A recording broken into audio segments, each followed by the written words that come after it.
Dans le bus, on a insulté une vieille femme noire. Mais ce sont trois rappeurs au look agressif qui se sont levés pour la défendre. Le bus tanguait dans la lumière grise du soir. Elle tenait son sac contre elle, ses doigts noueux serrés sur l'anse. Les insultes tombèrent d'un coup. Sales, gratuites. Personne n'osa parler. Puis, au fond, trois silhouettes en capuche, tatouages aux mains, chaînes au cou, se levèrent en même temps. Abonne-toi pour découvrir l'histoire complète. Like si tu crois qu'il faut parfois des voix très fortes pour protéger ceux qu'on n'écoute plus. Le bus 91 roulait lentement entre deux files de voitures, avalant la pluie en longues traînées sur les vitres. Les sièges fatigués grinçaient à chaque virage. À l'avant, une femme âgée venait de s'asseoir avec prudence. Elle avait la peau brun foncé, marquée de fines craquelures, des yeux vifs perdus dans un visage ridé et un foulard en wax soigneusement noué. Elle posa son sac en toile sur ses genoux, caressa le fermoir comme on rassure un animal inquiet. Elle s'appelait Mbalia, mais personne dans le bus ne connaissait son nom. Pour eux, elle n'était qu'une silhouette lente, une grand-mère qu'on contourne en soupirant quand elle met trop de temps à monter. Elle allait voir sa petite fille, qui l'attendait avec un dessin et un gâteau au yaourt. Dans son sac, la vieille femme avait glissé des mangues, un sirop de bissap et une photo usée où on voyait sa maison au pays, tout près d'un manguier qui donnait de l'ombre à 10 personnes. Un arrêt plus loin, deux adolescents montèrent, capuche relevée, écouteurs enfoncés. Ils prirent place à côté de Mbalia avec ce mélange de nervosité et de bravade, qu'ont ceux qui veulent qu'on les laisse tranquilles, mais qui ne savent pas s'asseoir sans bruit. L'un d'eux cogna le sac de la vieille femme du genou sans s'excuser. Elle le rapprocha d'elle et murmura « Pardon », comme si c'était à elle de s'excuser d'exister. « Regarde ses mains », souffla l'un, assez fort pour qu'elle entende. « On dirait de l'écorce. »« Et son foulard. On est où là, au marché ?» ricana l'autre. Un rire nerveux jaillit de deux sièges plus loin. Un homme en costume leva les yeux de son téléphone, hésita, puis replongea aussitôt dans l'écran. Une femme avec un enfant fit semblant de chercher quelque chose dans son sac pour ne pas croiser le regard de Mbalia. Le chauffeur aperçut l'agitation dans son rétroviseur, mais il avait appris la loi secrète des transports. Tant que ça ne dégénère pas, on continue. Hé, mamie, t'as payé le ticket au moins lança le premier, la voix mielleuse. Laisse-la, dit son ami, sourire tordu. Si tu la presses, elle va se transformer en poussière. Les mots frappèrent de la vieille femme comme une bourrasque froide. Elle sentit ses oreilles bourdonner. Pourquoi parle-t-il comme ça pensa-t-elle. Qu'est-ce que j'ai fait? Elle resserra le foulard autour de son crâne, geste appris des années plus tôt pour tenir avec dignité quand le vent souffle trop fort. Ça suffit, tenta la femme au sac, d'une voix qui voulait être ferme et qui n'était que tremblante. Laissez-la. Ferme-la, toi, répliqua l'un des garçons, sans même la regarder. Le bus ralentit devant un feu. Les essuie-glaces battaient à la mesure d'un malaise lourd. On aurait pu croire que la pluie elle-même retenait son souffle. Balia pensa à sa petite fille. Ne pleure pas devant les enfants, se répéta-t-elle, comme une prière. Elle se tourna un peu vers la fenêtre pour cacher ses yeux. On te fait peur, mamie insista l'adolescent du siège, jouant avec la fermeture éclair de sa veste. Vas-y, répond. Sa main s'approcha du sac. Pas pour voler, juste pour humilier, pour montrer qu'il le pouvait. Mbalia couvrit le fermoir de ses doigts noueux. Et c'est alors qu'on entendit une voix venue du fond du bus. Grave, posée, mais avec cette intensité qui vous désarme avant même de comprendre les mots. Et le bus se retourna comme un seul corps.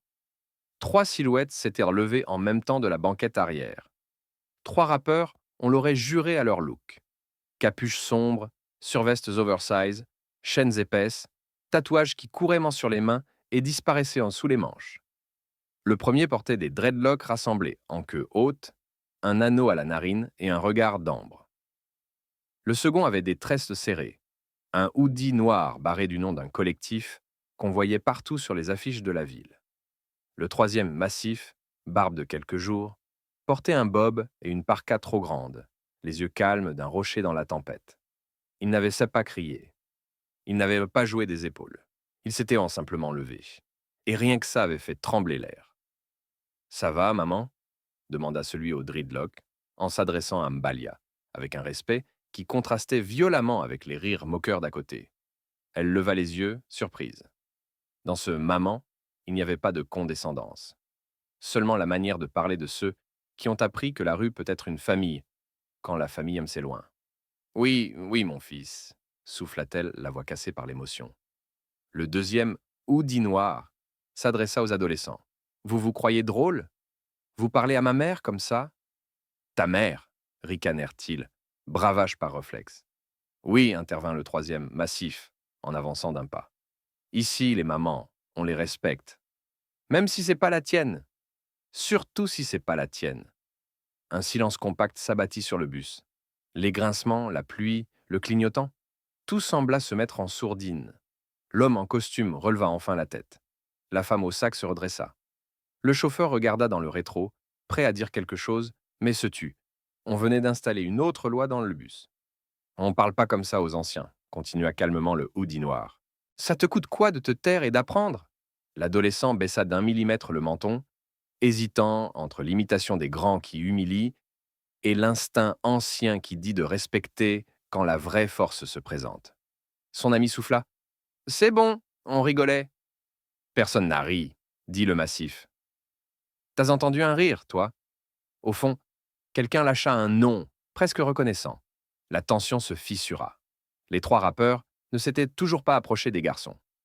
Ils n'avaient pas besoin. Leur simple façon de tenir debout avait changé l'axe du lieu. Le dreadlocks fit un pas latéral et se pencha légèrement vers Mumbalia. Maman, tu veux t'asseoir derrière, à côté de nous? On te laisse la fenêtre. Il reste un siège libre. Elle hésita. Le bus vibrait, prêt à repartir.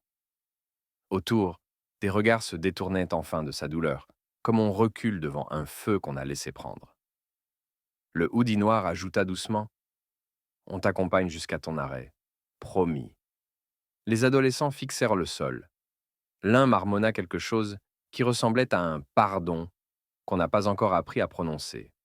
Le chauffeur enclencha la vitesse. Le bus bondit un peu, puis se remit en route.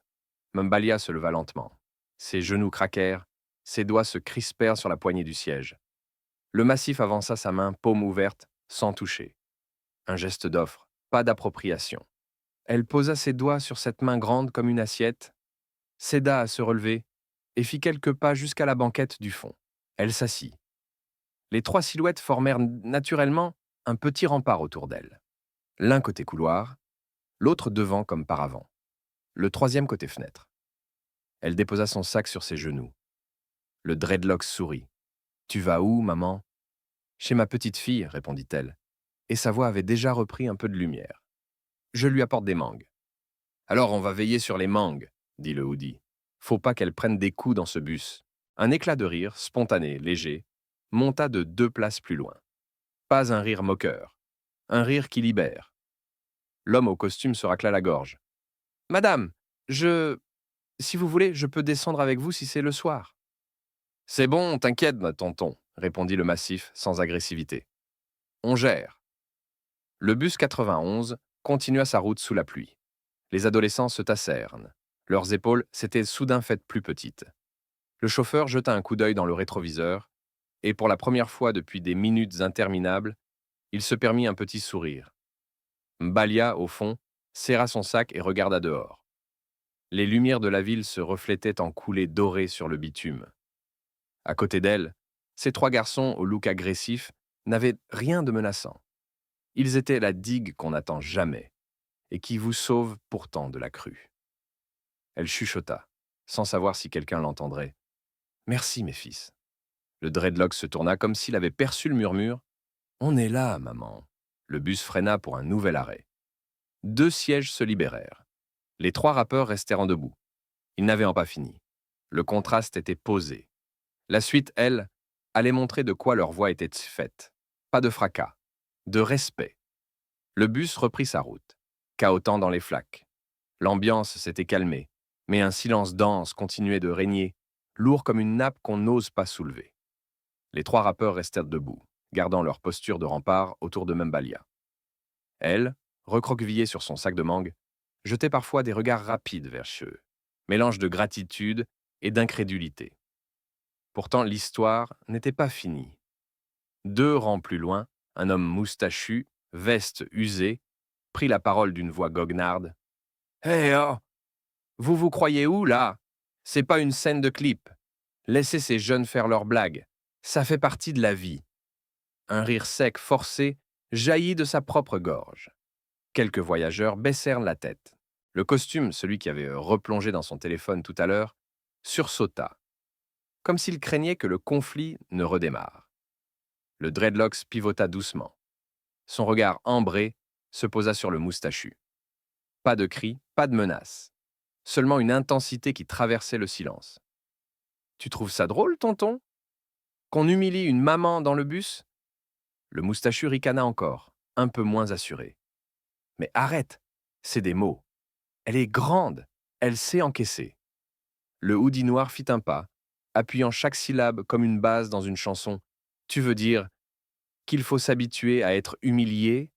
Tu veux qu'on prenne ça comme un bruit de fond? Le massif, jusque-là immobile, posa enfin sa voix grave, presque caverneuse. C'est comme ça que ça commence. On se tait, on rit, et un jour, c'est ta mère qu'on bouscule. Et personne bouge. Un silence épais retomba. Le moustachu ouvrit la bouche, puis la referma. Ses yeux fuyèrent vers la fenêtre. Le bus tanguait toujours, mais l'air avait changé. Il n'y avait plus de place pour la complaisance. Un adolescent du fond, celui qui avait ricané au début, leva timidement la main comme à l'école. « Madame, je voulais dire que… » « Pardon. » Tous les regards se tournèrent vers lui. Il se ratatina un peu, mais continua. « C'était nul. J'ai rigolé. Mais j'ai vu vos mangues, et j'ai pensé à ma grand-mère. Elle aussi, elle en achète, et… » Sa voix se brisa. Le dreadlocks hocha lentement la tête. « Alors retiens ça, petit frère. Ta grand-mère et cette maman, c'est pareil. Respecte-les comme tu veux qu'on respecte la tienne. » Le garçon baissa les yeux, rouges, mais cette fois, ce n'était plus de la honte. C'était un début d'apprentissage. Le bus freina brusquement devant un arrêt bondé. La porte avant s'ouvrit et 2 contrôleurs en uniforme montèrent.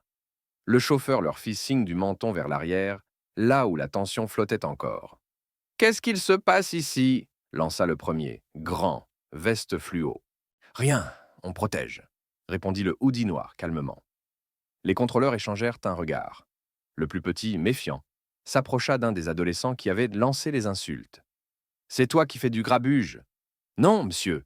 protesta le garçon en secouant les mains. « C'est eux qui… » Il désigna les rappeurs. Les voyageurs se raidirent. Le risque était là.